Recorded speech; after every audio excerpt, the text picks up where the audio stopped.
Assalamualaikum warahmatullahi wabarakatuh. Kami dari kelompok 9 akan membahas tentang konsep dasar konseling karir di SLTP yang beranggota yang pertama Nadia Wulandari NIM 2622181, yang kedua Indri Mutia NIM 2622182, dan yang terakhir yaitu Cindy Octavia NIM 2622188. Yang dosen pengampunya yaitu Ibu Alfi Rahmi MPD. Adapun submateri kami yaitu yang pertama konseling karir di SLTP, yang kedua tujuan konseling karir di SLTP, yang ketiga materi-materi bimbingan karir untuk siswa SLTP, yang keempat teknik-teknik konseling karir di SLTP, yang kelima teori-teori yang relevan pada usia SLTP, yang keenam relevant informasi karir, dan yang terakhir yaitu survei ke lapangan. Baiklah, saya di sini akan membahas materi yang pertama yaitu konseling karir di SLTP. SLTP atau SMP adalah masa remaja menuju masa pra-remaja. Menurut Piaget, pada masa ini anak mengalami masa operasional formal kisaran umur 12 tahun ke atas. Pada masa ini, seorang anak pengetahuan seorang anak diperoleh dan disusun secara simbolis dan logis dan hipotetis atau deduktif. Jika maka berpikir dapat digunakan untuk menghasilkan semua kemungkinan situasi tertentu. Pada rencana mengembangkan kemampuan bakat dan minat, kemampuan eligibility adalah daya untuk melakukan suatu tindakan sebagai hasil dari pembawaan dan latihan. Pada periode ini, menurut Linda Sickert tahun 2004, halaman 105, memasuki tahap orientasi pada evaluasi sosial, yaitu dimulainya untuk mengembangkan konsistensi pilihan-pilihan pekerjaan dengan referensi dari kelompok sosial dan kemampuan yang dimiliki. Sedangkan menurut Mahrihu tahun 1992, halaman 143 sampai 144 juga menjelaskan bahwa dari seluruh masa pendidikan, pada masa sekolah menengah inilah yang memiliki rentang taraf-taraf kematangan yang paling panjang. Sedangkan menurut Saf tahun 1992 mengungkapkan khusus untuk bimbingan dan konseling karir bahwa individu siswa berada pada masa transisi dari tahap pertumbuhan menuju tahap eksplorasi. Pada masa ini, remaja siswa SMP boleh dikatakan berada dalam periode kritis. Mereka mulai bertanya tentang identitas dan perannya, khawatir dengan keputusan karir yang akan mereka ambil bagi masa depannya. Materi yang kedua yaitu tujuan konseling karir di SLTP. Tujuan umum bimbingan dan konselingan karir di SMP dan SLTP adalah memberikan kesempatan pada siswa untuk melibatkan diri secara aktif dalam suatu proses yang dapat mengungkapkan berbagai macam karir. Melalui proses tersebut diharapkan siswa menyadari dirinya, kemampuannya, dan hubungan antara keduanya dengan berbagai karir dalam masyarakat. Adapun tujuan khusus bimbingan dan konseling karir di SMP adalah 1. Memahami lebih tepat tentang keadaan dan kemampuan diri para siswa. 2. Membina kesadaran terhadap nilai-nilai yang ada pada diri pribadi siswa.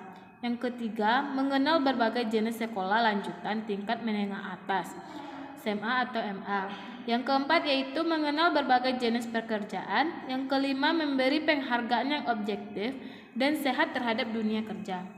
Sedangkan menurut Her, tujuan bimbingan dan konseling karir di sekolah lanjutan pertama ialah yang pertama yaitu mencapai pemahaman yang realistis terhadap dirinya.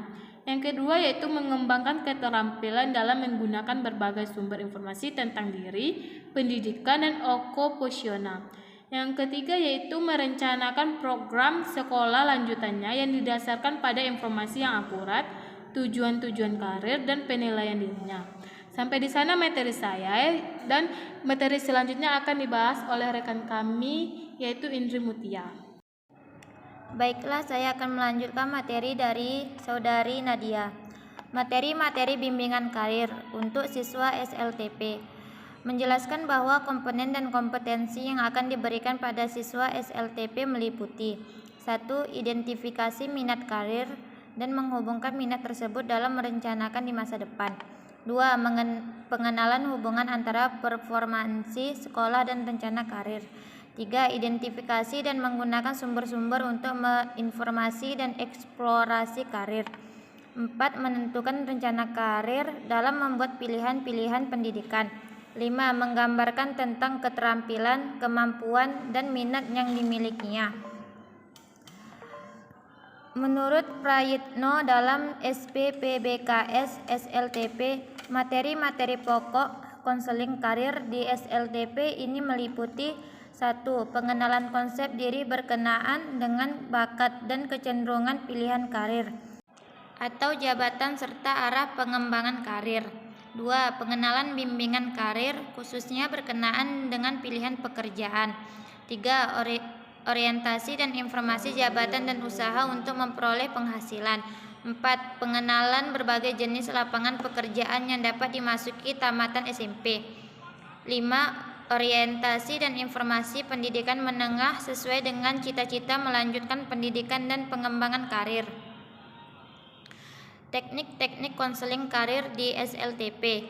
Teknik dan kegiatan BK Karir di SLTP sebagaimana halnya dalam BK Karir di SD yang memiliki strategi BK Karir. Kegiatan yang sama juga dimiliki oleh sekolah menengah pertama.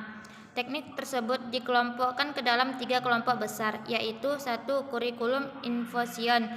A. Bagi siswa ke dalam kelompok kecil, kemudian dorong mereka untuk berkompetisi menyebutkan nama-nama pekerjaan yang menghasilkan barang atau jasa yang paling banyak. B.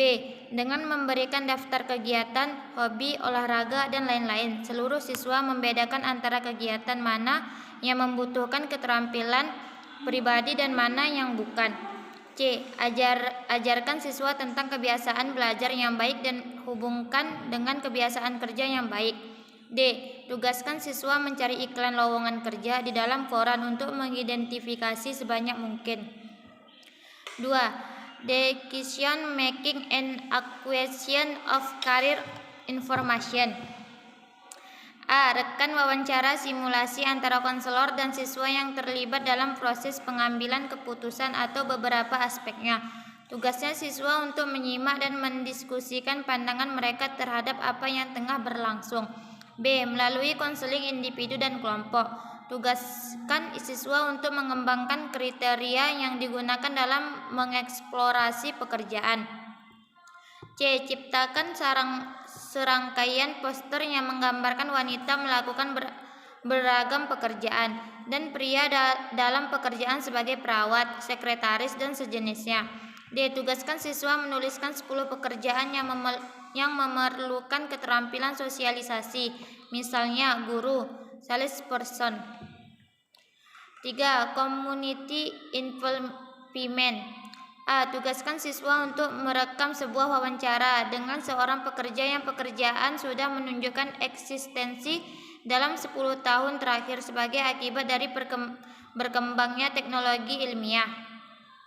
B. Tugaskan siswa untuk melibatkan diri dalam sebuah pekerjaan sukarela untuk pelayanan masyarakat di rumah sakit, dan lain-lain. Diskusikan pengalaman mereka dalam menolong orang lain di kelas dan eksplorasi pekerjaan potensi terkait. C. Konselor untuk pelayanan tenaga kerja setempat untuk berbicara dengan siswa tentang pekerjaan yang tersedia bagi mereka dalam masyarakat. D. Dengan memberikan kesempatan untuk mengamati seorang individu yang berpengalaman dan seorang peserta pelatihan dalam suatu kelompok pekerja tertentu. Tugaskan siswa membandingkan sedikitnya 5 tingkat kemampuan yang berbeda antara 2 individu tersebut ketika mereka melakukan pekerjaannya. Teori-teori karir yang relevan di SLTP. Teori pilihan jabatan menurut John L. Holland. Pada teori yang dikembangkan oleh John, menjelaskan bahwa suatu pemilihan pekerjaan atau jabatan merupakan hasil dari interaksi antara faktor hereditas, keturunan, dengan segala pengaruh budaya, teman bergaul, orang tua, orang dewasa yang dianggap memiliki peranan yang penting. Selain itu, John juga merumuskan tipe-tipe golongan kepribadian dalam pemilihan pekerjaan berdasarkan atas inventory kepribadian yang disusun atas dasar minat. Adapun model orientasi yang dijabarkan oleh John adalah sebagai berikut. 1. Realistis. Tipe model ini memiliki kecenderungan untuk memilih lapangan kerja yang berorientasi kepada penerapan. 2. Intelektual. Tipe model ini memiliki kecenderungan untuk memilih pekerjaan yang bersifat akademik. 3. Sosial. Tipe model ini memiliki kecenderungan untuk memilih lapangan pekerjaan yang bersifat membantu orang lain. 4. Artistik. Tipe model orientasi ini memiliki kecenderungan berhubungan dengan orang lain secara tidak langsung, bersifat sosial dan suka menyesuaikan diri. Baik, saya kembalikan ke moderator. Baiklah, materi selanjutnya akan dibacakan oleh rekan kami, Cindy Octavia. Selanjutnya yang kelima, konvensional. Tipe model ini pada umumnya memiliki kecenderungan untuk terhadap kegiatan verbal. Ia menyenangi bahasa yang tersusun baik, numerikal atau angka yang teratur, menghindari situasi yang kabur, senang mengabdi, mengidentifikasikan diri dengan kekuasaan, memberi nilai yang tinggi terhadap status dan kenyataan materi, mencapai tujuan dengan mengadaptasikan diri tergantung pada atasan. Yang keenam, usaha. Tipe model ini memiliki ciri khas diantaranya menggunakan keterampilan berbicara dalam situasi di mana ada kesempatan untuk menguasai orang lain atau mempengaruhi orang lain. Menganggap dirinya paling kuat, jantan, mudah untuk mengadakan adaptasi orang lain, menyenangi tugas-tugas sosial yang kabur, memperhatikan yang besar pada kekuasaan, situasi dan kepemimpinan, agresi dan dalam kegiatan.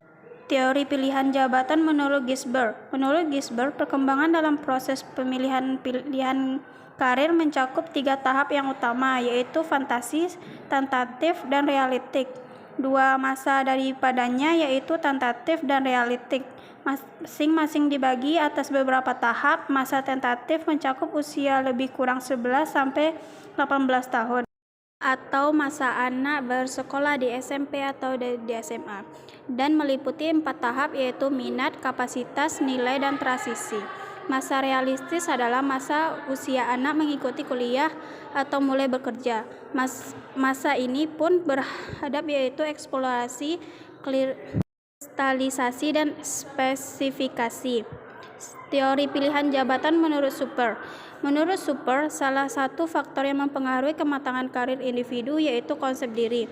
Konsep diri adalah pandangan individu tentang diri dan lingkungan. Saviskas dalam Super mengidentifikasi konsep diri sebagai gambaran dan dalam peran tertentu, situasi atau posisi, melakukan beberapa set fungsi atau dalam beberapa hubungan. Konsep diri tersebut melalui sosial, pengalaman, dan pembelajaran interaktif ditambah kesadaran. Materi selanjutnya, leaflet informasi karir.